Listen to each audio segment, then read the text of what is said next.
بسم الله الرحمن الرحيم. نوينا التعلم والتعليم والتذكر والتذكير والنفع والانتفاع والإفادة والاستفادة والحث على التمسك بكتاب الله تعالى وسنة رسوله صلى الله عليه وسلم والدعاء إلى الهدى والدلالة على الخير ابتغاء وجه الله ومرضاته وقربه وثوابه سبحانه وتعالى. اللهم إنا نسألك فهم النبيين وحفظ المرسلين وإلهام الملائكة المقربين. اللهم اغننا بالعلم وزينا بالحلم وأكرمنا بالتقوى وجملنا بالعافية. اللهم أخرجنا من ظلمات الوهم وأكرمنا بنور الفهم. سبحانك لا علم لنا إلا ما علمتنا إنك أنت العليم الحكيم. رب اشرح لي صدري ويسر لي أمري واحلل عقدة من لساني يفقه قولي وسدد لساني واهد قلبي بحق سيدنا محمد صلى الله عليه وسلم. Alhamdulillah wassalatu wassalamu ala Sayyidina Rasulillah wa ala alihi wa ashabihi wa man walah, amma ba'd. Alhamdulillah, kita masih lagi dalam perbahasan tentang as-salah, yang mana salat merupakan ibadah yang paling penting yang difardukan oleh Allah Subhanahu wa ta'ala, yang mana jikalau salat itu sempurna, maka Allah Subhanahu wa ta'ala akan melihat kepada amalan-amalan yang lain. Akan tetapi jikalau salat itu tidak sempurna, tidak diterima, maka salat itu akan ditolak dan amalan-amalan lain juga akan ditolak. Pada perbahasan yang lalu, kita telah bahaskan antara cara untuk mendapatkan kehadiran hati bersama Allah Subhanahu wa ta'ala di dalam salat adalah untuk menghadirkan hati di dalam takbiratul ihram. Dan kita sebutkan pada pengajian yang lalu cara-cara untuk mendapatkan kehadiran hati sewaktu takbiratul ihram. Antaranya adalah untuk menghadirkan hati sewaktu berwuduk. Apabila seseorang itu hadir hatinya bersama Allah Subhanahu wa ta'ala bermula daripada wuduk, maka mudah untuk dia menghadirkan hati dia sewaktu takbiratul ihram masuk ke dalam as-salah. Yang kedua, kita sebutkan antara asbab untuk menghadirkan hati bersama Allah Subhanahu wa ta'ala di dalam salat adalah untuk merasakan keagungan tempat di mana kita salat, khususnya di masjid. Apabila kita masuk ke dalam masjid, merasakan keagungan rumah Allah Subhanahu wa ta'ala, yang mana disebutkan dalam hadis bahawa sebaik-baik tempat di atas muka bumi ini adalah rumah-rumah Allah, dan seburuk-buruk tempat di atas muka bumi ini merupakan pasar-pasar. Dan yang ketiga adalah untuk merasakan keagungan Allah Subhanahu wa ta'ala itu sendiri apabila kita berdiri di hadapan Allah Subhanahu wa ta'ala. Menghadirkan keagungan Allah sewaktu kita berdiri di hadapan Allah Subhanahu wa ta'ala, dan merasakan bahawa satu hari kita akan didirikan di hadapan mahkamahnya Allah Subhanahu wa ta'ala, dan tidak ada di antara kita ataupun tidak ada perantaraan di antara kita dengan Allah Subhanahu wa ta'ala. Kita akan berbicara dengan Allah, akan dibicara oleh Allah Subhanahu wa ta'ala tanpa ada penterjemah. Maka kesempurnaan kita berdiri di hadapan Allah di dunia ini di dalam salat akan mencerminkan kejayaan kita sewaktu berdiri di hadapan Allah Subhanahu wa ta'ala di akhirat kelak. Dan kita sebutkan juga bahawa ada zikir-zikir yang perlu untuk dijaga, perlu untuk dibaca sebelum salat. Di antara azan dan iqamah, setelah kita menunaikan salat sunat qabliyah dan sebagainya, ada zikir-zikir yang dianjurkan untuk kita baca, iaitu 10 kali subhanallah, 10 kali la ilaha illallah, 10 kali alhamdulillah, 10 kali Allahu akbar, dan 10 kali istighfar, yang jumlahnya 50. Akan tetapi pahalanya itu paling kurang dilipat kali gandakan 10 kali ke 50 itu. Kalau diterima oleh Allah Subhanahu wa ta'ala, paling kurang kita akan dapat 50 pahala ataupun 500 hasanat. La ilaha illallah.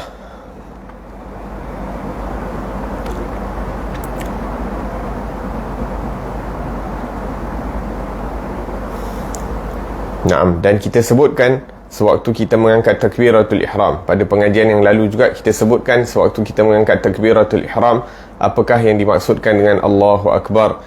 Dan apabila kita mengangkat kedua tangan kita itu, apa yang perlu dirasakan. Antara perkara-perkara yang kita sebutkan bahawa dirasakan bahawa kita mencampakkan segala sesuatu itu ke belakang.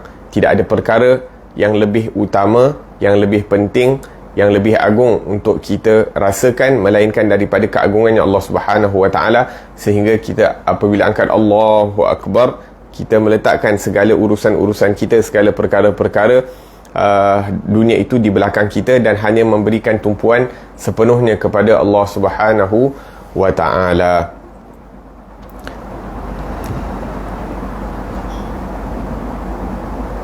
Dan kita sebutkan juga bahawa kita mencampakkan segala sesuatu itu di belakang kita, iaitu daripada perkara-perkara dunia, dan kita ini sebahagian daripada dunia. Hatta perkara-perkara yang terkait dengan diri kita sendiri, kita campakkan di belakang, hanya memberikan tumpuan kepada Allah Subhanahu Wa Taala. Dan apabila kita angkat takbiratul ihram, setelah selesai mengangkat takbiratul ihram, kita akan mula dengan baca doa istiftah.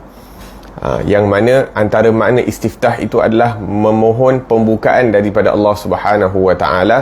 Dan doa ul istiftah ataupun iftitah ini mempunyai macam-macam riwayah, akan tetapi yang diambil ataupun yang masyhur daripada mazhab Syafi'i itu adalah yang sering kita baca, wajjahtu wajhiya lilladzi fatara samawati wal ard. Dan berkata seorang alim, Al-Imam Hasan bin Salih Al-Bahr, dalam kitabnya Sifat Salatul Muqarrabin, sifat-sifat salat orang-orang yang didekatkan kepada Allah Subhanahu Wa Taala, beliau menyebutkan dalam kitabnya, berjaga-jagalah kamu jangan sampai keadaan kamu itu mendustai apa yang kamu sebutkan dalam lidah kamu. Yakni kita menyebutkan wajah tu wajhi, aku memusatkan perhatianku kepada zat yang menciptakan daripada langit dan bumi. Yakni kita membacanya dengan lidah. Berjaga-jaga jangan sampai kita sebutkan sesuatu dengan lidah, akan tetapi hati kita itu masih lagi sibuk dengan perkara-perkara selain daripada Allah Subhanahu Wa Taala. Naam.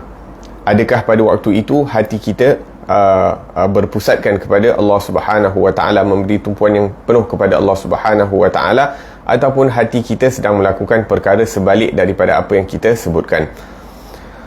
La ilaha illallah dalam ayat lain ataupun di penghujung daripada doa ul istiftah, kita menyebutkan inna salati wa nusuki wa mahyaya wa mamati lillahi rabbil alamin. Sesungguhnya salatku, ibadahku dan kehidupan dan kematianku itu hanyalah buat Allah Subhanahu Wa Taala.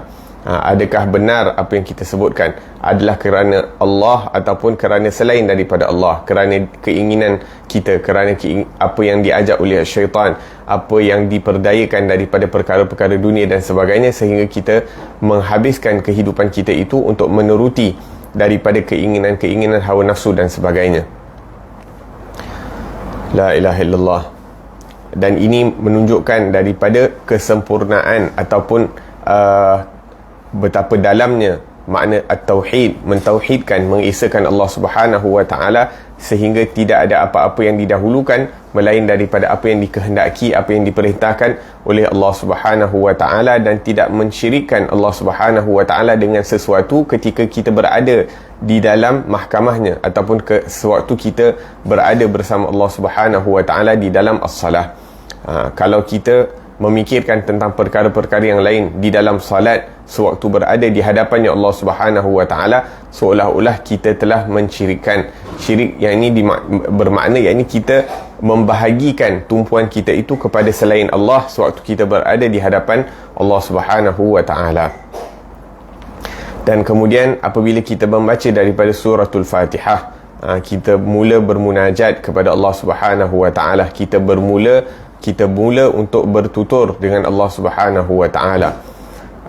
Disebutkan dalam riwayat bahawa Nabi Musa AS, dia diberikan kemuliaan untuk menjadi kalimullah, orang yang dapat bertutur kepada Allah Subhanahu Wa Taala.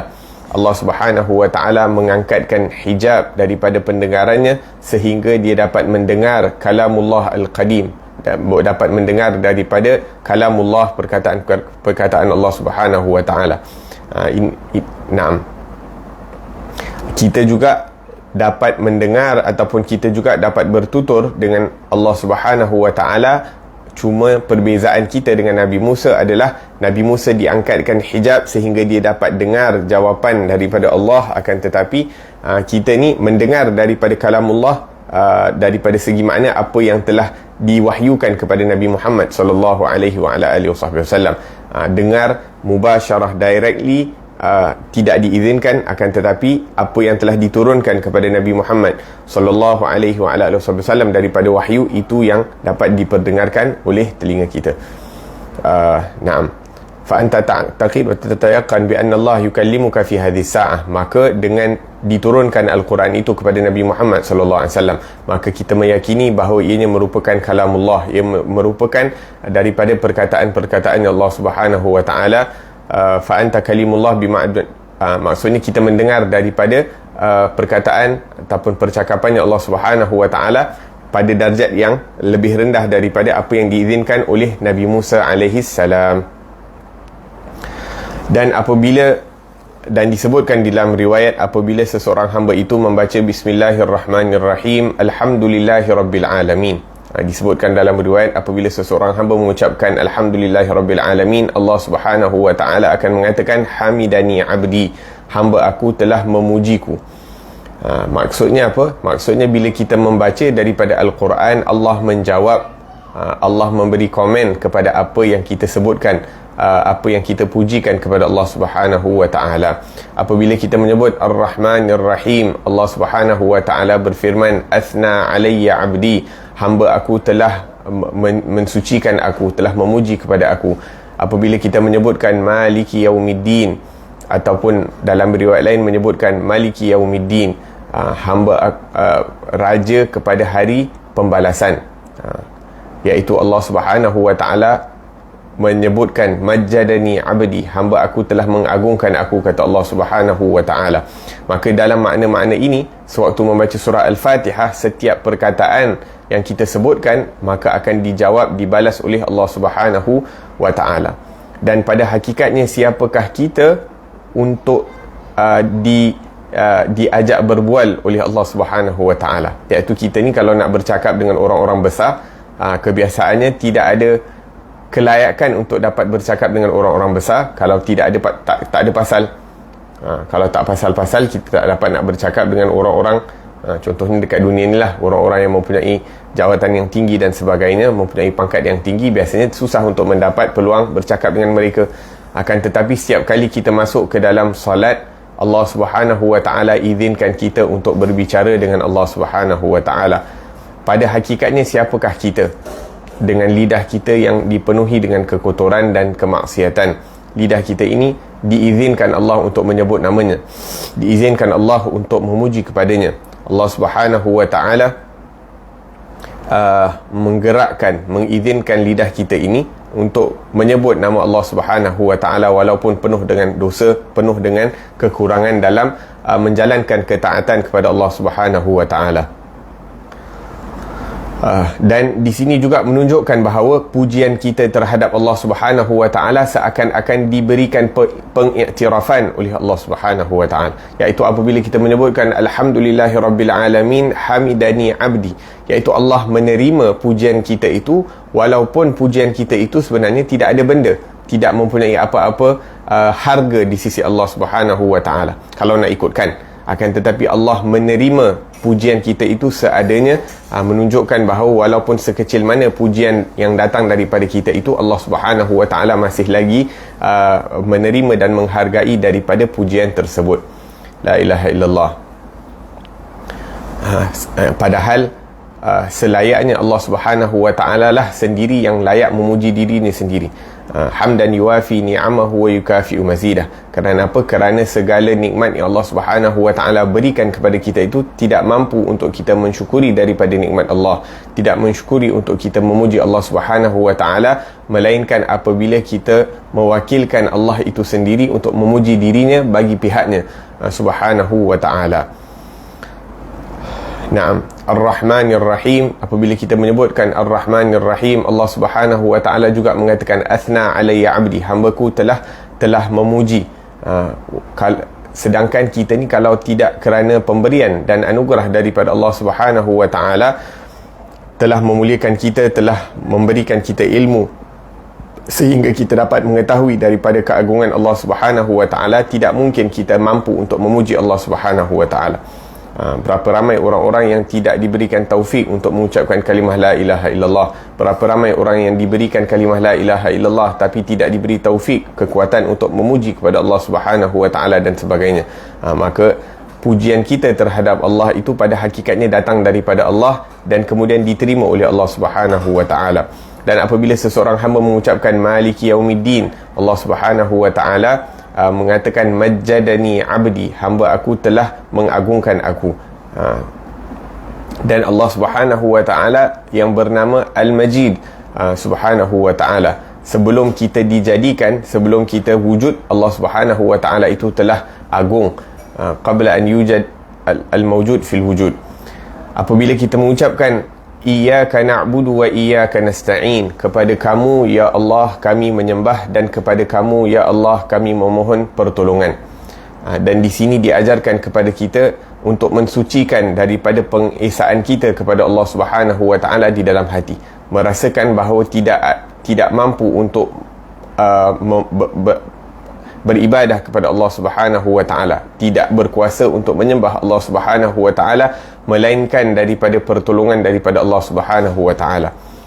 Dan juga meyakini iyyaka na'bud, bahawa tidak ada zat yang layak untuk Allahumma salli ala Muhammad, tidak ada zat yang layak untuk disembah melainkan Allah Subhanahu wa taala. Dan merasakan adab yang sempurna kepada Allah Subhanahu wa taala apabila kita mengatakan iyyaka na'bud, ya Allah, hanya kepada kamulah yang kami sembah dan hanya kepada kamulah yang kami memohon pertolongan untuk menjalankan ketaatan kepada kamu ya Allah. Fa anta tu'lin tauhidahu bi'ibadatih, maka kita iaitu mengisytiharkan ketauhidan kita ataupun pengesaan kita kepada Allah Subhanahu wa taala melalui ibadah yang kita kerjakan kepada Allah Subhanahu wa taala. Dan pada waktu yang sama kita memohon pertolongan daripada Allah Subhanahu wa taala agar diperbetulkan segala ibadah kita, iaitu dalam kita mentauhidkan Allah, kita menunjuk antara tanda kita mentauhidkan Allah adalah menjalankan ibadah, dan untuk menjalankan ibadah itu dengan sempurna tidak mampu untuk dilakukan melainkan dengan pertolongan yang sempurna daripada Allah Subhanahu wa taala.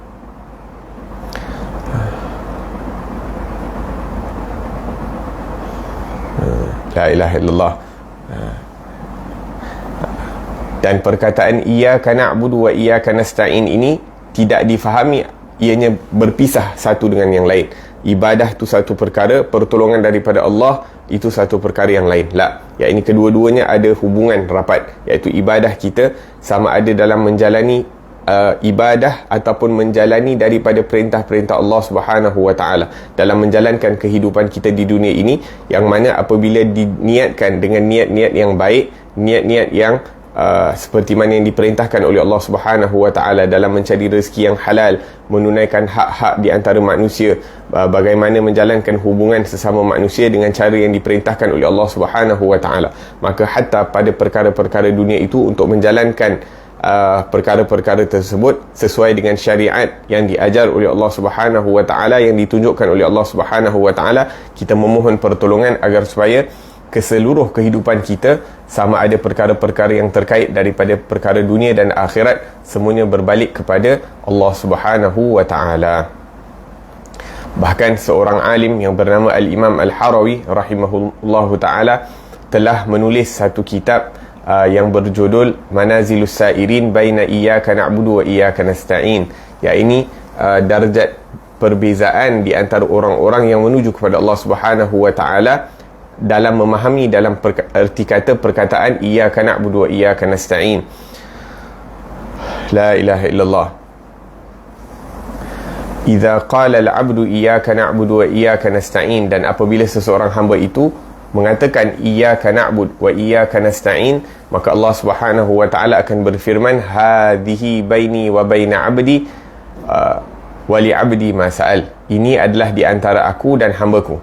Allah Subhanahu wa ta'ala seakan-akan mendekatkan kita dengan Allah dengan mengatakan, ini di antara aku dan hamba-Ku. Seakan-akan Allah Subhanahu wa ta'ala memuliakan kita, dan bagaimana kita membalas daripada kemuliaan yang diberikan Allah Subhanahu wa ta'ala kepada kita. Kalau ada orang menyukai kita, ada orang mencintai kita, maka kita akan balas kecintaan dan kesukaan tersebut dengan perkara-perkara yang baik-baik. Allah Subhanahu wa ta'ala telah memuji dan memuliakan kita, bagaimana kita balaskan balik daripada pemberian Allah Subhanahu wa ta'ala. Tartafi'uni wa ana 'abdun saghir muznib 'asi muqassir ghafil. Yakni Allah memuliakan kita sedangkan kita ni seorang hamba yang lemah, yang kecil, yang penuh dengan dosa, yang banyak kekurangan, yang sentiasa lalai daripada mengingati Allah Subhanahu wa ta'ala. Akan tetapi setiap kali kita masuk ke dalam salat, kita memuji kepada Allah, membaca daripada surah Fatihah, Allah Subhanahu wa ta'ala pada hakikatnya mengangkat darjat kita di sisi Allah Subhanahu wa ta'ala. Sehingga kita mempunyai hubungan bersama Allah Subhanahu wa ta'ala. Hadhihi baini wa baina 'abdi wa li 'abdi ma sa'al. Ini di antara aku dan hamba-Ku. Ini hubungan di antara aku dengan hamba-Ku, dan bagi hamba-Ku apa-apa yang dipinta. Allah Subhanahu wa ta'ala membuka pintu pemberiannya kepada kita apabila kita memuji Allah. Iyyaka na'budu wa iyyaka nasta'in. Kita dah memohon pertolongan daripada Allah, memohon untuk mentauhidkan Allah dengan sempurnanya, maka Allah Subhanahu wa ta'ala membuka pintu kepada kita agar supaya kita boleh minta apa yang kita kehendaki. Dan pada pengajian yang lalu kita sebutkan bahawa salat ini perlu dirasakan sebagai satu tempat di mana kita mempersembahkan keperluan dan hajat kita kepada Allah Subhanahu wa ta'ala. Bukan dijadikan salat itu sebagai satu beban ataupun sebagai satu hutang yang mana terasa beban itu diangkat setelah selesai solat. Bahkan solat itu sewaktu kita menunaikan solat, kita merasakan keringanan dan kegembiraan dan kemanisan sewaktu menunaikan as-salah. Na'am, wali 'abdi ma sa'al. Maka Allah Subhanahu wa ta'ala membuka pintu pemberiannya kepada kita, sehingga apa-apa yang dipinta akan diberikan oleh Allah Subhanahu wa ta'ala. Dan apabila Allah Subhanahu wa ta'ala ingin memberi kepada kita, adakah kita membalas pemberian Allah itu dengan keadaan lalai? Ini satu orang kalau dia nak bagi kita duit, bila nak bagi kita duit, lepas tu kita macam buat dono, buat tak tahu. Adakah itu cara? La. Kalau orang tu kata dia nak beri kita sesuatu, maka kita akan tunggu dengan penuh perhatian bila waktu orang itu akan memberikan kepada kita. Apa yang akan keluar daripada mulut orang yang kata dia nak berikan kepada kita, kita akan tunggu apa yang dia nak beri dan bila dia nak beri.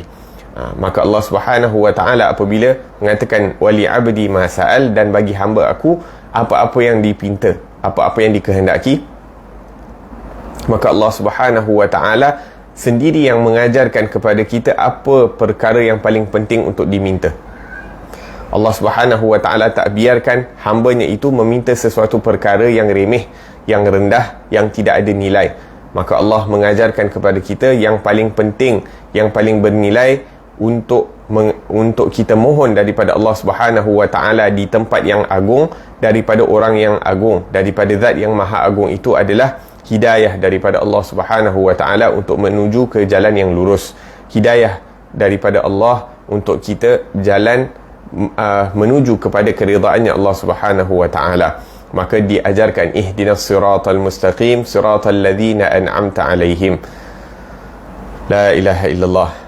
Berilah kami hidayah ke jalan yang lurus, jalan mereka-mereka yang diberikan ke atas mereka nikmat daripada Allah. Siapakah orang-orang yang diberikan nikmat itu? Berkata salah seorang daripada orang saleh, lihat hatta di dalam salat, yang mana salat itu merupakan tempat yang paling mulia, seorang hamba itu mendekatkan diri kepada Allah Subhanahu wa ta'ala di dalam salat. Allah mengajarkan kita untuk mengeratkan hubungan kita bersama orang-orang saleh, mengukuhkan hubungan kita, menguatkan hubungan kita bersama orang-orang saleh, sehingga disebutkan iaitu jalan siapa? Jalan orang-orang yang diberikan nikmat oleh Allah Subhanahu wa ta'ala. Maka Allah mengajarkan kita bukan hanya untuk meminta apa, dan diajarkan bahawa orang untuk menghubungkan hati kita tu bersama orang-orang yang diberikan hidayat oleh Allah Subhanahu Wa Taala.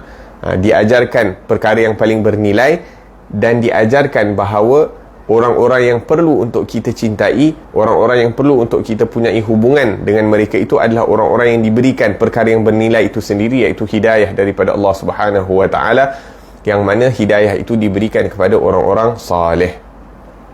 Walaupun Allah Subhanahu Wa Taala kalau nak ditunjukkan jalan untuk menuju kepada hidayah tersebut, maka boleh diberikan terus kepada hamba-hambanya, akan tetapi jalan itu ditunjuk melalui orang-orang yang telah jalan di atas jalan tersebut, iaitu orang-orang saleh.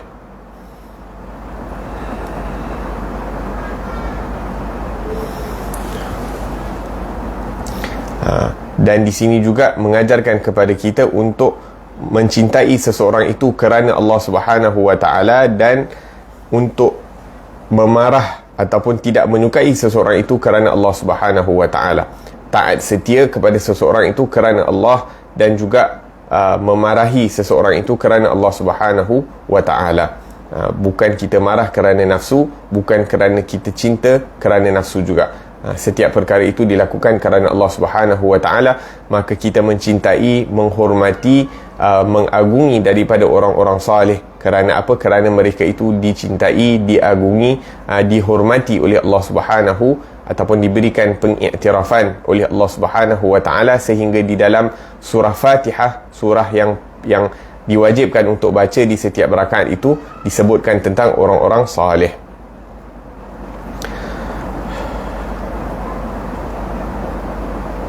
Naam. Dan Allah Subhanahu Wa Taala mengajarkan kepada kita, ihdinas siratal mustaqim, berilah kami hidayah ke jalan yang lurus, dan tidak akan sempurna jalan kita di atas jalan yang lurus itu kecuali dengan mengikuti orang-orang yang telah lalui jalan yang lurus itu dengan istiqamah. La ilaha illallah. Sebab tu dalam ayat lain Allah Subhanahu Wa Taala menyebutkan, wa man yuti'illaha war rasul faulaika ma'al ladina an'amta 'alaihim minan nabiyyin was-siddiqin wasyuhada'i was-salihin. Barang siapa yang mentaati daripada Allah dan Rasul sallallahu alaihi wasallam, mereka akan berada bersama orang-orang an'amallahu 'alaihim, yang telah diberikan nikmat oleh Allah Subhanahu Wa Taala daripada para nabi, minan nabiyyin was-siddiqin, dan orang-orang yang jujur benar, wasyuhada, dan orang-orang syahid, dan juga as-salihin, wa hasuna ulaika rafiqa, dan sebaik-baik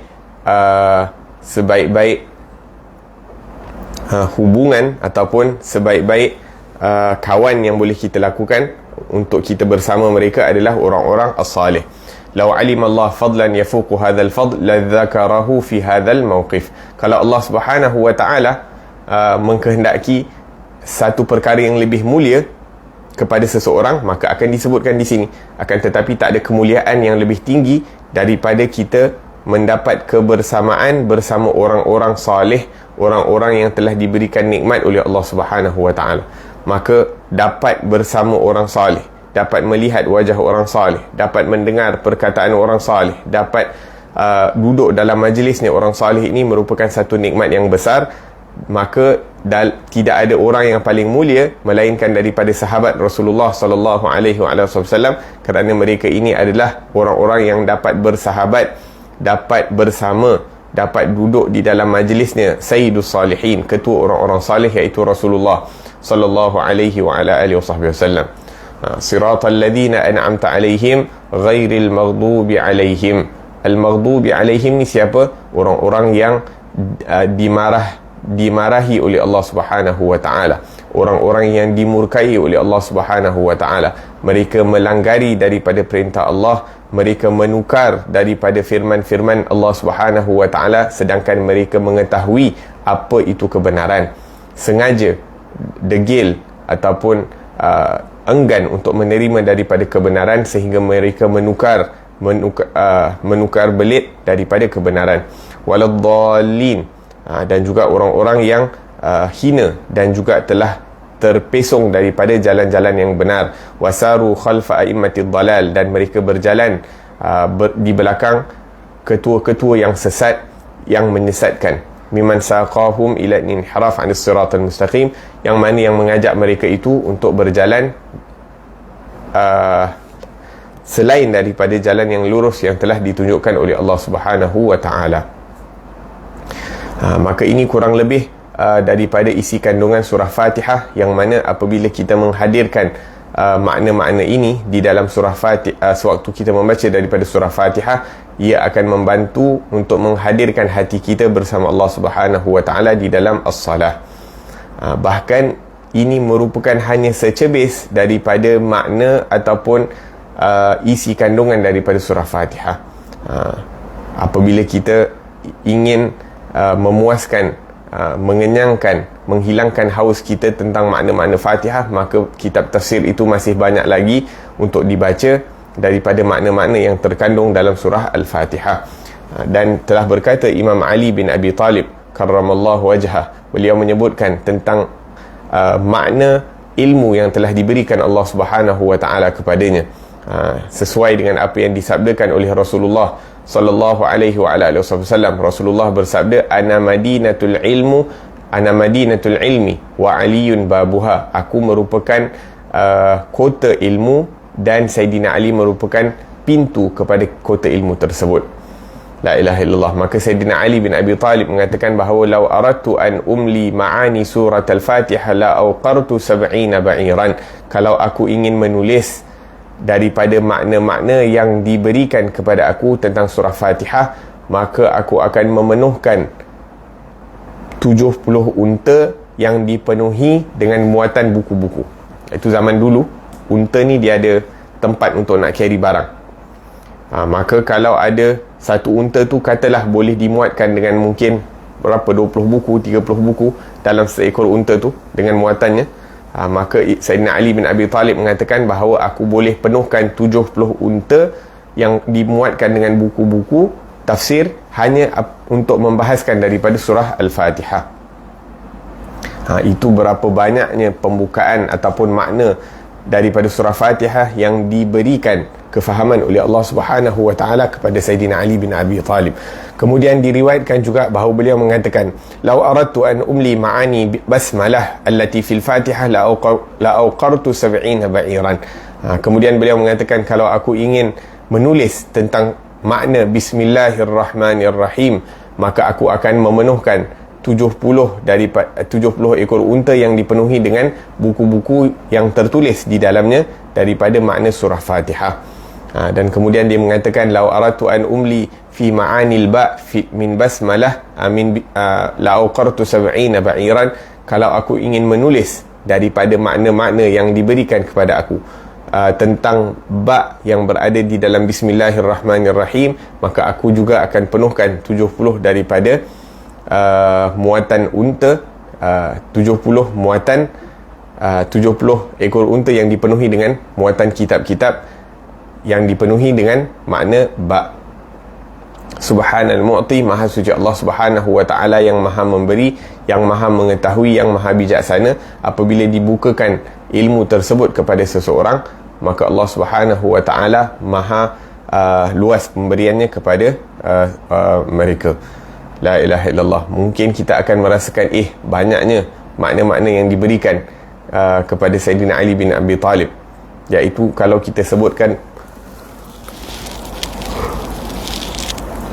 surah Fatihah tu pun kita rasa dah banyak. Kalau surah Fatihah tu dapat memenuhi buku-buku yang dipikul oleh 70 ekor unta, ini kan lagi basmalah, ini kan lagi ba'. Akan tetapi kalau kita mengetahui, kalau kita tak tahu, maka kita serahkan kepada orang yang tahu. Sebab tu disebutkan dalam pepatah Arab, wa idza lam taral hilala fasallim li unasin ra'awhu bil absari. Kalau kita tak dapat melihat dengan mata kasar kita akan bulan ataupun hilal, crescent, fasallim li unasin, maka serahkanlah kepada orang-orang yang dapat melihat dengan mata kasar mereka. Kadang-kadang mata kita ni terhijab, tak nampak, ataupun kurang kuat penglihatannya, maka kita serahkan kepada orang-orang yang dapat melihat. Idza lam tartaqi fa'rif qadra man yartaqi. Kalau kita tak dapat nak meningkat ilmu, nak bertambah ilmu ataupun nak menjadi daripada orang-orang yang luas ilmu pengetahuannya, maka kita serahkan kepercayaan kepada orang-orang yang telah diberikan pengetahuan yang luas oleh Allah Subhanahu wa ta'ala. Dan kalau kita merasakan bahawa makna-makna itu terlampau banyak, apa yang disebutkan oleh Sayyidina Ali itu terlampau banyak, maka beristighfarlah kepada Allah Subhanahu wa ta'ala, kerana surah Fatihah itu merupakan kalamullah. Bahkan disebutkan dalam riwayat, setiap apa Fatihah itu merupakan khulasah, merupakan intipati daripada keseluruhan Al-Quran. Maka intipati daripada keseluruhan Al-Quran itu pastinya mengandungi banyak daripada ilmu-ilmu yang terdapat di dalam keseluruhan Al-Quran. Bahkan Allah Subhanahu wa ta'ala menyebutkan di dalam Al-Quran, qul law kana al-bahru midadan li kalimati rabbi lanafida al-bahru qabla an tanfada kalimatu rabbi walau ji'na bimithlihi madada. Katakanlah, kalau lautan itu dijadikan dakwat untuk menulis daripada kalimat-kalimat Allah Subhanahu wa ta'ala, daripada nikmat-nikmat Allah Subhanahu wa ta'ala, daripada ilmu-ilmu Allah Subhanahu wa ta'ala, maka akan habis dakwat ataupun air lautan itu akan habis sebelum habis tertulisnya nikmat-nikmat ataupun ilmu-ilmu Allah Subhanahu wa ta'ala. Walau ji'na bimithlihi madada, walaupun kami bawakan berkali-kali daripada bilangan laut itu. Satu kali laut dah habis, 7 lautan tu dah habis kali yang pertama untuk tulis daripada ilmu-ilmu Allah ataupun nikmat-nikmat Allah. Kemudian dibawa kali yang kedua, yang ketiga, yang keempat, maka ilmu Allah itu tidak akan habis, akan tetapi air lautan itu akan habis. Maka ini menunjukkan betapa luasnya ilmu yang terdapat di dalam Al-Quranul Karim jika diberikan oleh Allah Subhanahu wa ta'ala kepada orang tersebut. La ilaha illallah. Kemudian kita membaca surah. Selepas membaca surah Fatihah, maka disunahkan untuk kita membaca daripada surah ataupun kita mendengar dengan penuh teliti apabila imam membaca daripada Al-Quran. Dan kita cuba untuk hadirkan hati kita juga apabila dibacakan Al-Quran, sama ada kita mendengarnya dengan ta'zim ataupun kita cuba memahami daripada ayat-ayat Al-Quran. Dan di sini mengajarkan kita agar supaya ambil perhatian. Kita umur dah sembahyang mungkin dah 20 tahun, dah 30 tahun, ataupun umur kita 20 tahun, 30 tahun, 40 tahun,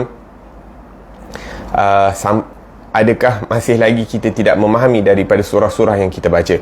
Adakah kita masih lagi tidak memahami daripada zikir-zikir yang kita baca di dalam salat? Kerana dengan memahami apa yang kita baca akan memudahkan untuk hati kita hadir bersama Allah Subhanahu wa ta'ala di dalam as-salah. Wastahdir syai'an min 'azamati kalamillah, dan hadirkan keagungan perkataannya Allah Subhanahu wa ta'ala apabila kita membaca Al-Quran ataupun mendengar daripada bacaan Al-Quran. Apa yang dimaksudkan dengan kita membaca Al-Quran? Apabila kita membaca Al-Quran itu maksudnya kita sedang berbicara dengan Allah Subhanahu wa ta'ala, seperti mana kita sebutkan di dalam surah Fatihah tadi, yang mana berdoa kepada Allah Subhanahu wa ta'ala, dia berbicara dengan Allah. Akan tetapi apabila dia membaca daripada kalamullah, dia sedang berbicara, iaitu dia mendengar Allah berbicara kepadanya. Naam. Dan apabila Allah berbicara kepada kita, bagaimana kita berikan perhatian apabila Allah sedang bercakap dengan kita? Adakah perhatian kita seperti mana seseorang yang dilamun cinta ataupun dilamun kerinduan mendengar kepada kekasihnya sedang berbicara? Ataupun adakah kita merasakan apabila Allah berbicara dengan kita, kita merasakan haibah ataupun kewibawaan, keagungan Allah Subhanahu wa ta'ala sewaktu Allah berbicara dengan kita? Ataupun adakah kita mendengar daripada perbicaraannya Allah Subhanahu wa ta'ala itu dengan keadaan takut dengan kekurangan kita, iaitu kita kurang memahami Al-Quran, kita kurang mengamalkan daripada Al-Quran, kita kurang memberi perhatian kepada perintah-perintah Allah dan larangan-larangan Allah, sehingga kita merasakan kekurangan dalam diri kita? Ataupun adakah kita mengharapkan daripada pemberian dan anugerah daripada Allah Subhanahu wa ta'ala seperti mana yang terdapat di dalam ayat-ayat yang Allah menjanjikan pemberian tersebut kepada hamba-hambanya yang diridai, yang salih? Adakah kita membaca Al-Quran dalam keadaan kita takut kita tergolong daripada orang-orang yang termasuk daripada amaran-amaran Allah Subhanahu wa taala, iaitu kalau melakukan sesuatu dosa dan sebagainya akan terjatuh, tergelincir daripada amaran Allah Subhanahu wa taala terhadap orang-orang yang melakukan dosa, wal iyadzubillah. Maka orang-orang yang benar dalam membaca Al-Quran, makna-makna ini, sama ada dia merasa rindu mendengar daripada kalamullah, ataupun merasa takut, ataupun merasa gembira, mengharap dan sebagainya, ini merupakan makna-makna yang perlu dihadirkan di dalam hati seseorang apabila dia membaca ataupun mendengar daripada bacaan Al-Quran, kerana ini merupakan kalamullah. Maka ini perbahasan yang kita bahas sebelum ar-ruku'. Maka apabila kita menyebutkan Allahu Akbar dan rukuk, kita merasakan bahawa kita mendekatkan diri kita kepada Allah Subhanahu wa taala dengan membongkokkan badan kita. Pada hakikatnya bukanlah kita mendekatkan tubuh badan kita itu dengan berukuk, itu bukanlah kita mendekatkan tubuh badan kita kepada Allah Subhanahu wa taala, kerana Allah Subhanahu wa taala seperti mana kita pelajari dalam akidah, iaitu Allah Subhanahu wa taala tidak terbatas pada waktu dan zaman. Yakni Allah Subhanahu wa taala yang menciptakan tempat dan menciptakan waktu, maka Allah Subhanahu wa taala tidak terikat dengan waktu dan tidak terikat dengan tempat. Allah Subhanahu wa taala zatnya itu maha suci, seperti Allah itu berada dalam keadaannya sebelum dia menciptakan waktu dan tempat, dan begitu juga keadaan Allah Subhanahu wa taala setelah hancurnya waktu dan tempat, setelah hari kiamat. Lakin ma makna tapi apakah yang dimaksudkan apabila kita rukuk dan kita sujud kepada Allah Subhanahu wa taala adalah menginginkan kedekatan, agar supaya hijab terangkat daripada di antara kita dengan Allah Subhanahu wa taala. Maka maksud yang dikehendaki dalam mendekatkan diri kepada Allah itu adalah kita merendahkan diri kita di hadapan Allah, menghinakan diri kita itu sendiri di hadapan Allah Subhanahu wa taala. Maka makin banyak kita merendahkan diri kita di hadapan Allah, makin kita menundukkan diri kita itu di hadapan Allah, merasakan kehinaan dalam diri kita, maka di situ akan datang kedekatan. Sehingga sebahagian orang-orang salih mengatakan bahawa hadas sujud wa ainal iqtirab, kamu dah rukuk, kamu dah sujud, tapi di mana hakikat kedekatan kamu bersama Allah Subhanahu wa taala? Dan ini perlu untuk kita tanya diri kita. Dah berapa tahun kita salat, dah berapa tahun kita rukuk, dah berapa tahun kita sujud, akan tetapi adakah kita merasakan kita telah mendekatkan diri kepada Allah Subhanahu wa taala ataupun tidak? Dan Allah Subhanahu wa taala tidak memerlukan daripada rukuk kita kepadanya, tidak memerlukan daripada sujudnya kita kepadanya, akan tetapi hakikat yang dikehendaki oleh Allah daripada hamba-Nya adalah untuk merendahkan, merasa hina di hadapan Allah Subhanahu wa taala, dan tidak merasakan dirinya itu lebih mulia daripada mana-mana makhluk Allah Subhanahu wa taala yang berada di sekelilingnya. Dan Allah Subhanahu wa taala pada hakikatnya semua makhluk ciptaannya itu tunduk kepada Allah Subhanahu wa taala. Akan tetapi secara khusus Allah Subhanahu wa taala menyebutkan di dalam hadis kursi, ana inda munkasiratil qulub min ajli, aku berada bersama orang-orang yang merendahkan hatinya kerana aku, memecahkan hatinya kerana aku. Yang dimaksudkan memecahkan hatinya apa? Maksudnya dia tidak pernah puas dengan keadaan dirinya sendiri. Dia tidak pernah rasa puas, dia tidak pernah berpuas hati dengan keadaan amal ibadahnya kepada Allah Subhanahu wa taala.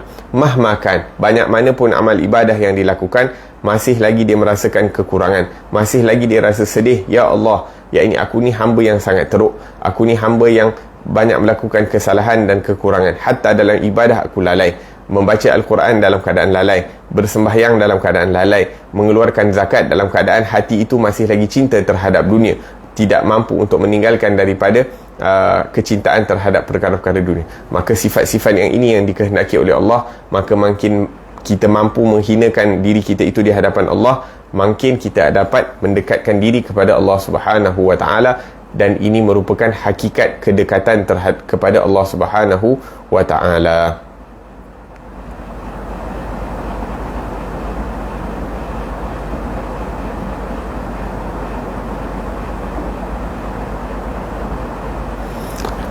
Maka apabila kita membaca subhana rabbiyal azim sewaktu rukuk itu, kita merasakan keagungan Allah Subhanahu wa ta'ala dan merasakan hubungan kita ini yang maha lemah dengan Tuhan yang maha esa, maha perkasa. La ilaha illallah. Thumma idza qala al-imam aw qulta sami Allahu liman hamidah. Kemudian setelah kita selesai daripada sujud, bangun daripada sujud itu, imam mengatakan ataupun kita mengatakan sami Allahu liman hamidah, Allah mendengar mereka-mereka yang memuji kepada Allah Subhanahu wa ta'ala. Pada hakikatnya Allah Subhanahu wa ta'ala mendengar setiap apa yang diperkatakan oleh makhluknya, sama ada orang yang memuji Allah ataupun makhluk-makhluk yang tidak memuji kepada Allah Subhanahu wa ta'ala. Akan tetapi pendengaran Allah, pemerhatian Allah terhadap orang-orang yang memujinya itu adalah perhatian ataupun pendengaran yang mana Allah menerima, pendengaran yang Allah rida kepada mereka, iaitu pendengaran yang mana Allah cinta kepada orang-orang yang memuji kepada Allah Subhanahu wa ta'ala, yang mana apabila Allah mencintai dan meridai kepada seseorang hamba, maka akan dibukakan pintu pemberian, dia akan dibukakan pintu anugerah daripada Allah Subhanahu wa ta'ala. Dan kemudian setelah kita membaca sami Allahu liman hamidah, kita menyebutkan Rabbana lakal hamd hamdan kathiran tayyiban mubarakan fih mil'as samawati wal ard wa mil'a ma syi'ta min syai'in ba'd. yakni Rabbana lakal hamd, ya Allah, bagi kamu segala pujian, pujian yang banyak, yang baik, yang barakah, mil'as samawati wal ard, yang mana kalau pujian itu dijadikan dalam bentuk jisim, maka ianya akan memenuhi daripada bumi dan langit. Pujian itu kalau ditukar menjadi satu bentuk, satu perkara yang boleh dilihat, maka akan memenuhi daripada ruangan di bumi, ruangan di langit, ataupun memenuhi daripada ruangan 7 petala langit. Wa mil ma syi'ta min syai'in ba'd, bahkan jikalau kamu kehendaki, ya Allah, untuk memenuhi daripada segala apa yang kamu kehendaki, maka pujian itu harapan kami adalah agar supaya pujian itu dapat memenuhi segalanya, baik daripada arasnya Allah, baik daripada kursinya Allah Subhanahu wa ta'ala, nak menunjukkan bahawa kegembiraan seseorang hamba itu dalam memuji kepada Allah Subhanahu wa ta'ala. Dan siapakah yang mengajarkan kita kepada perkara ini? Para sahabat dahulu, mereka mengucapkan sami Allahu liman hamidah, Rabbana lakal hamd. Ini yang diajarkan oleh Rasulullah sallallahu alaihi wasallam. Dan mereka apabila ada suatu kali mereka sembahyang di belakang Rasulullah sallallahu alaihi wasallam, maka di kalangan mereka itu ada seorang Arab Badui, iaitu Arab yang datang daripada padang pasir, perkampungan.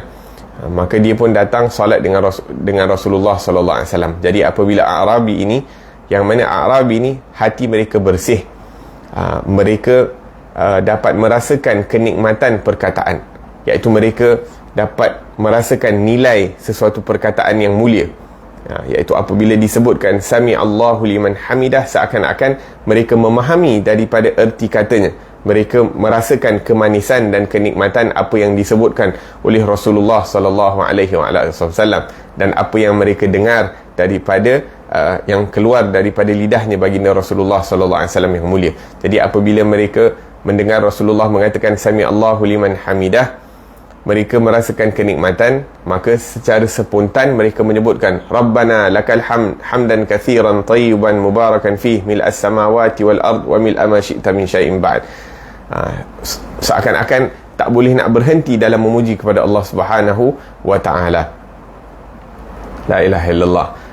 Maka adakah kita ni dalam sembahyang kita merasakan kenikmatan dan kelazatan seperti mana yang dirasakan oleh Badui tersebut?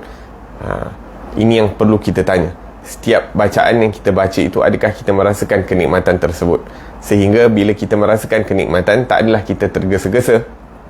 Sehingga bila kita merasakan kenikmatan, tak adalah kita sibuk nak cepat habis daripada sembahyang, nak selesai daripada sembahyang. Akan tetapi Badui ini merasakan kenikmatan, yang mana Badui ini tidak belajar, tidak menulis, tak macam kita masuk sekolah, belajar dan sebagainya. Akan tetapi seakan-akan hatinya itu yang bersih telah menyebabkan dia merasakan kenikmatan apa yang didengar oleh Rasulullah sallallahu alaihi wasallam. kerana kebersihan hatinya, kerana kehadiran hatinya sewaktu mendengar daripada apa yang dibacakan oleh Rasulullah sallallahu alaihi wasallam. Jadi apabila Nabi sallallahu alaihi wasallam selesai daripada salat, Nabi pun berpaling ataupun mengarahkan wajah baginda sallallahu alaihi wasallam yang mulia itu kepada mereka. Dan kita tak boleh nak bayangkan bagaimana Rasulullah itu apabila memberikan perhatian kepada orang. Rasulullah kalau dia berpaling, dia akan berpaling keseluruhan tubuh badannya, memberikan perhatian sehingga setiap orang yang duduk bersama Rasulullah merasakan dialah orang yang paling dicintai oleh Rasulullah sallallahu alaihi wasallam kerana perhatian yang penuh yang Rasulullah berikan kepada mereka. Ala kulli hal, jadi Nabi sallallahu alaihi wasallam pun berpaling ataupun menoleh kepada mereka dan bertanyakan manil ladzi kana qad qalaha anifan, siapa yang telah menyebutkan pujian tadi yang mana aku tidak pernah ajarkan kepada mereka sebelum ini. Dalam riwayat mengatakan bahawa Arabi terus menjawab, ya Rasulullah, aku yang mengatakan pujian tersebut. Dalam riwayat lain, Arabi tu macam takut dia tersalah cakap ataupun takut dia telah meninggikan suaranya lebih daripada suaranya Rasulullah sallallahu alaihi wasallam sehingga seakan-akan tidak menjaga adab sewaktu berada di hadapan Rasulullah sallallahu alaihi wasallam. Maka Rasulullah bertanya lagi, diulangi soalan tersebut, siapa yang telah mengatakan pujian tersebut? Kerana aku telah melihat 30 malaikat lebih berlumba-lumba untuk menulis menulis daripada pahala orang yang menyebutkan daripada tasbih tadi, pujian tadi. Maka apabila mendengar seakan-akan Rasulullah itu tidak marah, bahkan mengiyakan daripada perbuatannya, maka dia pun mengatakan, ya Rasulullah, akulah yang mengatakan perkataan tadi. La ilaha illallah. Dan ini merupakan satu pengajaran daripada Rasulullah sallallahu alaihi wasallam, kerana apabila Rasulullah membenarkan sesuatu perkara, ia menjadi sunnah. Sunnah yang mana disebutkan oleh para ulama takriri, iaitu apa yang dibenarkan oleh Rasulullah. Dan sunnah ini terbagi kepada 3. Imma qauliyah, iaitu perkataan yang dikatakan oleh Rasulullah, wa imma fi'liyah, ataupun apa yang dilakukan oleh Rasulullah sallallahu alaihi wasallam, wa imma takririyah, iaitu apa yang diiyakan, dibenarkan oleh Rasulullah sallallahu alaihi wasallam, iaitu Rasulullah tak melakukannya, Rasulullah tidak mengatakannya, akan tetapi apabila dilakukan satu perkara itu di hadapan baginda Rasulullah. Dan sebagai seorang rasul, kalau berlaku perkara yang mungkar, yang salah, yang berlawanan dengan syariah berlaku di hadapannya, maka wajib untuk dibetulkan. Maka apabila tidak dibetulkan oleh Rasulullah, tidak ditegur oleh Rasulullah, bermakna bahawa apa yang dilakukan itu adalah sesuatu yang diterima oleh syarak, yang diterima oleh Rasulullah sallallahu alaihi wasallam, maka ia menjadi satu sunnah takriri, iaitu sunnah yang dibenarkan, yang diizinkan oleh Rasulullah sallallahu alaihi wasallam. Dan ini juga mengajarkan kepada kita bahawa Rasulullah sallallahu alaihi wasallam juga mengambil pengajaran daripada orang di sekelilingnya. Rasulullah, sehingga kan disebutkan bahawa Rasulullah sendiri yang membaca juga doa ini selepas mendengar daripada as-sahabi ataupun badui yang membacakan doa tersebut.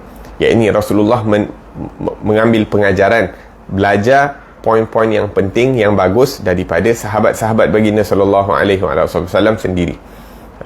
Tidaklah kata, oh aku ni Nabi, aku ni yang paling hebat, yang paling pandai, tak boleh nak belajar daripada orang lain. Hatta poin-poin penting, benda-benda yang boleh kita ambil daripada orang lain, maka kita ambil daripada poin yang baik.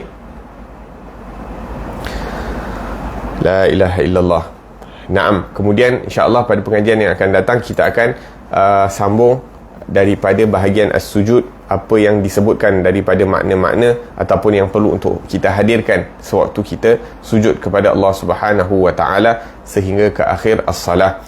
Dan sebelum kita akhiri daripada kelas kita hari ini, ingin saya ingatkan, insya-Allah malam ini merupakan malam pertama daripada malam awal Rejab, dan dianjurkan untuk kita mengimarahkan daripada malam-malam awal Rejab. Disebutkan dalam riwayat bahawa ada 5 malam yang mana doa itu tidak ditolak. Malam pertama daripada Rejab, malam nisfu Sya'ban, malam Jumaat, malam 2 hari raya. Dan disebutkan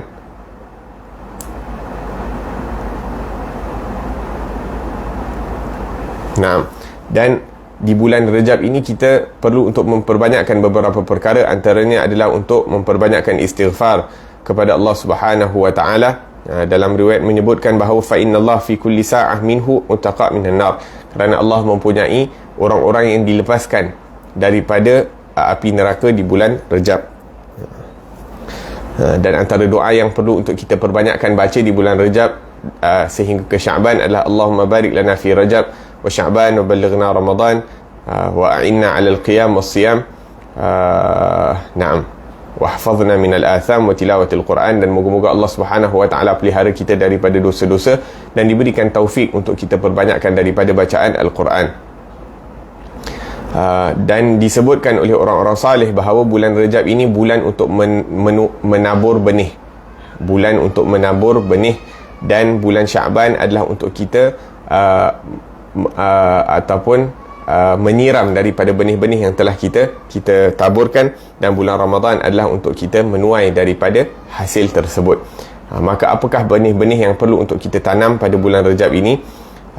Kerana orang yang tidak menabur daripada benih-benih tersebut, maka dia tak boleh nak mengairi, menyirami daripada benih dan tidak dapat menuai daripada hasilnya. Maka antara yang dianjurkan untuk kita perbanyakkan ataupun menuai benih pada bulan Rejab ini adalah istighfar dan taubat yang sempurna kepada Allah Subhanahu wa taala, dan berazam dengan sebenar-benarnya untuk menghadapkan tumpuan kita kepada Allah Subhanahu wa taala, untuk menambahkan ketaatan kita dan mengurangkan daripada kelalaian dan kemaksiatan kita kepada Allah Subhanahu wa taala. Dan pada bulan-bulan seperti ini kita cuba beri perhatian kepada orang-orang yang memerlukan di sekeliling kita, daripada ahli keluarga, silaturahim, perbaiki daripada hubungan silaturahim kita, perbaiki daripada hubungan kita bersama para jiran, cuba untuk menambahkan sedekah kita. Kalau kita dah memang ada kebiasaan bersedekah setiap hari ataupun setiap minggu ataupun setiap bulan, cuba tambahkan sedekah yang kita lakukan pada bulan Rejab ini, dan kita cuba untuk berpuasa sebanyak mungkin daripada bulan Rejab. Paling kurang kita berpuasa 3 hari pada setiap bulan, ataupun pada hari-hari putih 13, 14, 15 Rejab, ataupun kalau kita mampu untuk puasa pada hari pertama daripada bulan Rejab dan kemudian 13, 14, 15, ataupun kita puasa kalau boleh tambah lagi dengan Isnin dan Khamis, dan esok 1 Rejab merupakan hari Khamis, jadi kita niat untuk puasa Rejab dan juga puasa hari Khamis, yang mana Nabi biasanya puasa Isnin dan Khamis dan sebagainya. Wa hakadha, la ilaha illallah. Dan barang siapa yang disebutkan juga, barang siapa yang mampu untuk menyembelih daripada kambing di bulan Rejab, maka itu merupakan satu perkara yang dianjurkan juga, seperti mana di bulan hari raya Aidil Adha dipanggil Udhiyah, pada bulan Rejab dipanggil Atirah. Disebutkan dalam riwayat bahawa haqqun ala ahli baitin an yadhbahu syatan fi Rajab wa syatun fi kulli adha, merupakan hak bagi setiap ahli keluarga untuk menyembelih seekor kambing di bulan Rejab dan seekor kambing di Idul Adha. Dan insya-Allah pada malam-malam Rejab ini berlaku satu peristiwa yang sungguh istimewa, yang agung buat Rasulullah sallallahu alaihi wasallam, yang mana di dalamnya terdapat banyak pengajaran dan ibrah yang boleh kita ambil, iaitu malam Lailatul Isra wal Mi'raj. Moga-moga Allah Subhanahu wa taala panjangkan umur kita sehingga kita dapat sampai di bulan dipanjangkan umur kita, diberikan ketaatan dan keafiatan kepada kita bulan Rejab, Sya'ban dan Ramadan, dan moga-moga kita menjadi orang-orang yang berjaya dalam hari-hari yang mulia ini. Amin Allahumma amin. Rabbana anfa'na bima 'allamtana, rabbi 'allimna alladhi yanfa'una, rabbi faqihna wa faqih ahlana wa qarabati lana fi dinina ma ahli al-qutri untha wa dhakar, rabbi wafiqna wafiqhum lima tartadi qawlan wa fi'lan karama warzuqil kulla halalan daima wa akhil atqiya ulama nuhdha bil khair wa nukfa kulla shar.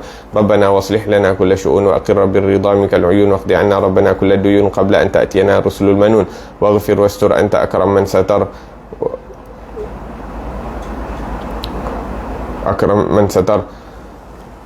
وصلاة الله تغشى المصطفى من إلى الحق دعانا والوفى بكتاب فيه للناس شفاء وعلى الآل الكرام شرفاء وعلى صحب المصابيح الغرار اللهم اهدنا بهداك وجعلنا ممن يسارع في رضاك ولا تولنا ولينسي ولا تجعلنا ممن خالف أمرك وعصاك وحسبنا الله ونعم الوكيل ولا حول ولا قوة إلا بالله العلي العظيم صلى الله على سيدنا محمد وعلى آله وصحبه وسلم والحمد لله رب العالمين والعفو منكم والسلام عليكم ورحمة الله وبركاته.